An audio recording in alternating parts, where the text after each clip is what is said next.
Hey guys, so this is the fourth in my series of 5 big reasons why your manifestations are not happening or not showing up, not coming fast enough, etc.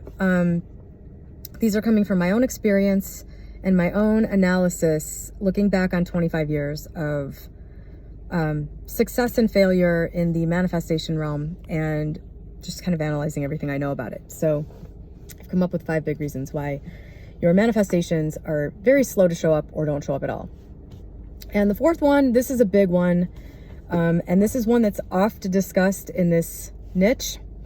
I don't fully agree with people's assessment for how to deal with this, but I will just briefly touch on it. There are a million videos about this. But so the number 4 reason, and this is a big one, is that you are reacting to what's happening in 3D to the point that it is undoing all of the mental shifting that you've done. So, you know, a lot of people talk about this manifestation stuff like it's some magic trick. Like you go in your imagination, you perform this magical, imaginal thing, and then you're in this state, and then, oh no, did I undo it with my reaction? Here's the thing. You're going to know whether or not you're shifting as a person from one state to the other. So, and you'll know that by how you feel and by how much faith you feel that you're headed in this certain direction that you're trying to go. So a good example is money. You know, you do this work to shift into a different state about money where you feel wealthier, you feel more secure, and you feel more sure that everything in your life is essentially moving towards the point where you have more and more and more. And then something happens where, you know, and this seems to happen, I don't know if it's like, I don't know how to explain this. It does seem to have a high hit rate that once you get comfortable, like you're in a good place with that, something happens to test you in a way. You know, like you'll get a big bill that essentially knocks you from the level of security, this like newfound nascent level of security you've just achieved, feeling maybe in reality. You know, something will come and like wipe out this little extra amount of money you suddenly have. And you're like thinking you're doing so well, and then bam, it's like gone. And you're sort of back in 3D to the place where you started. This is really difficult. This is what separates the boys from the men, as they say.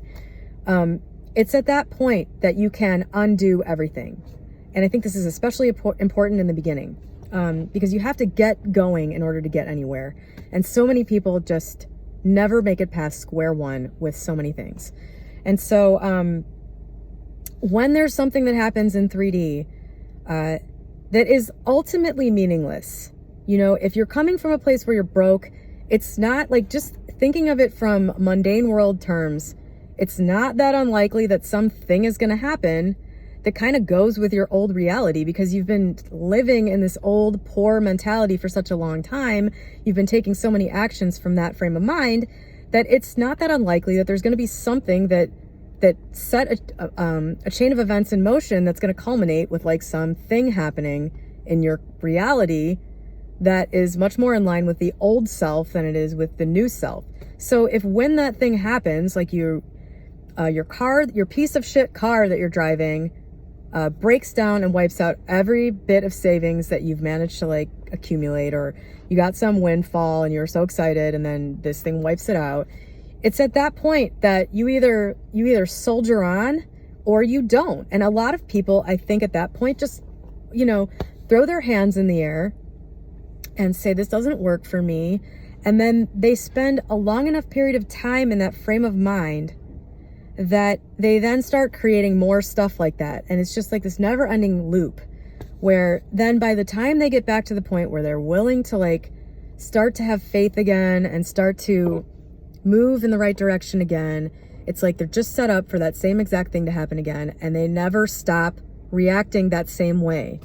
Now, when I get a shitty bill right now that doesn't even have any impact on my bottom line as a millionaire, it still pisses me off. I still have a shitty reaction to it. My credit score could be 0 for the rest of my life and it will not matter. But every time something happens and my credit score goes down like 20 points, I still get pissed. But it doesn't matter, because that's just my 3D avatar reaction. My overall feeling is that of, you know, a person that has a lot of money.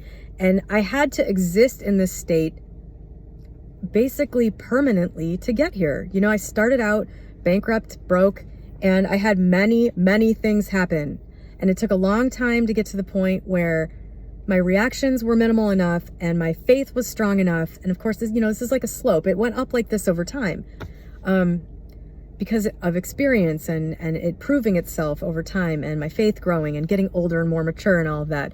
But I had to exist here for a long time in order for the outer reality to completely reflect that. But I still have these reactions, and it's fine for you to have reactions to things. And when you're in a really destitute state and you just get out of it and then something knocks you back down, I mean, it takes a really strong person not to have any kind of negative reaction to that. If you can manage that, you're a rock star. But for everybody else, have your reaction and then let it go and keep on moving forward.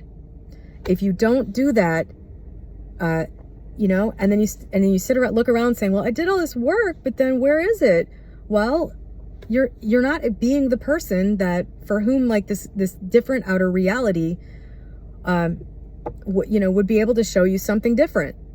So that's a huge reason, I think, for why manifestations fail, is that people do the work to get into the state, but then at the first sign of adversity, or the first thing that comes along that is completely meaningless, but that they interpret as being like a sign or a curse, or it in fact is a test, because it's just something that you're either gonna get dragged back by or move forward from. They just go right back into that old state of mind and call this whole thing hocus pocus. That, I think, is right up there with not really wanting the thing that you want as one of the biggest reasons why you don't get what you want, if not the biggest reason. So that is the fourth reason. I will link to all 5 and make a playlist as soon as this little series is done. And I hope that helps somebody. Have a great day.